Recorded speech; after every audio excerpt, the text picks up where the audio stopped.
The Titanic, a marvel of engineering, was celebrated as the unsinkable ship. Yet on that fateful night in April 1912, it met a tragic end. How could such a magnificent vessel sink? First, there was the overconfidence in its design, leading to a lack of lifeboats for all passengers. Then, the ship was traveling at near top speed despite iceberg warnings. The crew's delayed response to the impending disaster sealed its fate. Communication failures left vital information unshared, and the ship's watertight compartments, though innovative, were not enough to counteract the damage from the iceberg. Each of these critical mistakes contributed to a catastrophe that claimed over 1,500 lives, reminding us that even the greatest achievements can falter in the face of human error.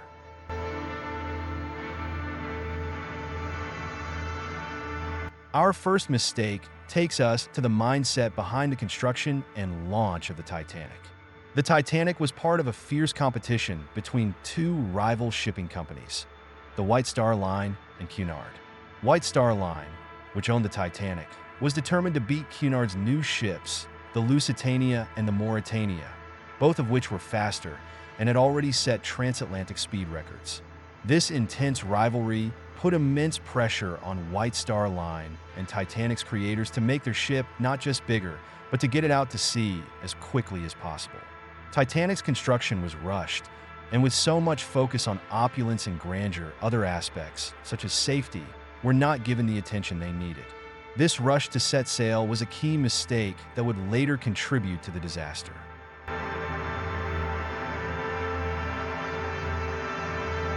The second mistake lies in one of the most glaring oversights: the shortage of lifeboats. Titanic had the capacity to carry 64 lifeboats, but only 20 were on board during its maiden voyage. Why? The belief that the Titanic was unsinkable led to a sense of complacency among its designers and the White Star Line. In reality, the ship's lifeboats could only accommodate around 1,178 passengers, far less than the 2,200 people on board.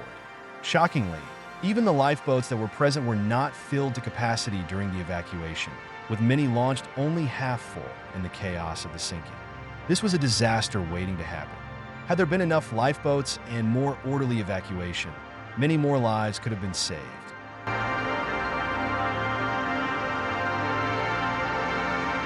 In the days leading up to the Titanic's tragic fate, the ship received multiple iceberg warnings from fellow vessels navigating the treacherous North Atlantic. Yet, the wireless operators, inundated with passenger messages, failed to prioritize these critical alerts. Captain Edward Smith and his crew were aware of the lurking dangers, but they pressed on at nearly full speed, convinced they could either evade any icebergs or withstand a minor impact. This was a grave miscalculation.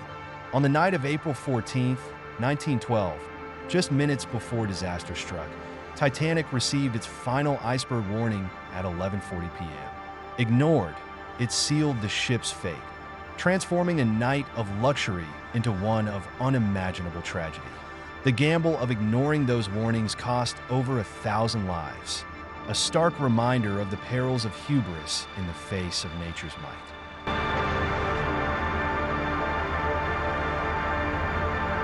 Another critical error was the decision to sail the Titanic at nearly full speed through the icy waters. Captain Smith, under pressure to maintain the ship's impressive schedule, chose to push forward at about 22.5 knots despite the iceberg warnings. Many maritime experts now believe that had the Titanic been moving slower, it might have been able to avoid the iceberg or at least reduce the impact. It's important to note that Titanic wasn't designed for speed.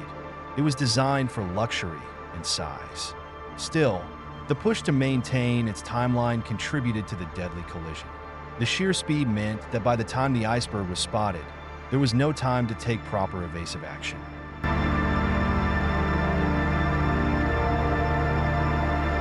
The Titanic's hull design was revolutionary for its time, featuring 16 watertight compartments that were supposed to prevent the ship from sinking. It was this very feature that led to the unsinkable reputation. However, there was a critical flaw in this design. The compartments themselves were watertight, but the walls separating them were not tall enough. This meant that once water began flooding into the lower compartments, it quickly spilled over into neighboring compartments, like water flowing from one glass into another. When the iceberg struck, 6 compartments were breached, 2 more than the Titanic could withstand. The unsinkable Titanic was doomed by a fatal flaw in its engineering. If the bulkheads had been extended higher, the ship might have been able to stay afloat longer, potentially allowing for more lives to be saved.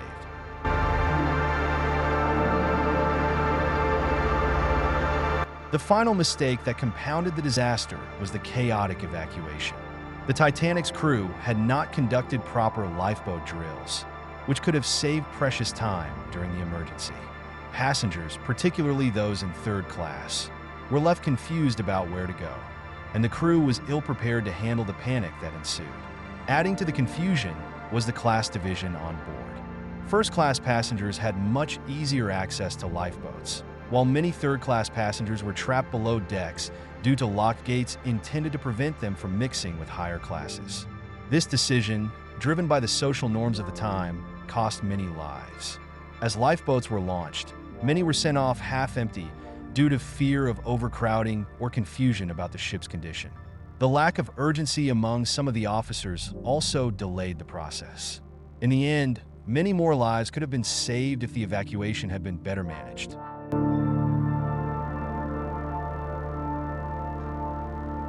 The sinking of the Titanic was not the result of a single error, but a combination of misjudgments, miscommunications, and a hubris that blinded the ship's designers and crew to the very real dangers they faced.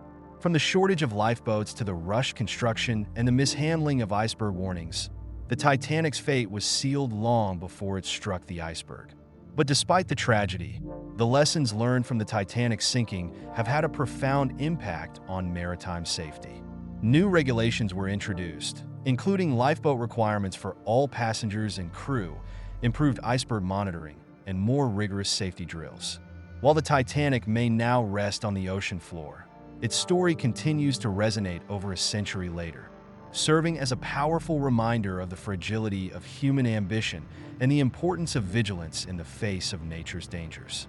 Thank you for watching this deep dive into the 6 mistakes that led to the Titanic's sinking. Don't forget to like, share, and subscribe to Amazing World Facts for more fascinating insights into history, science, and the natural world. See you in the next video.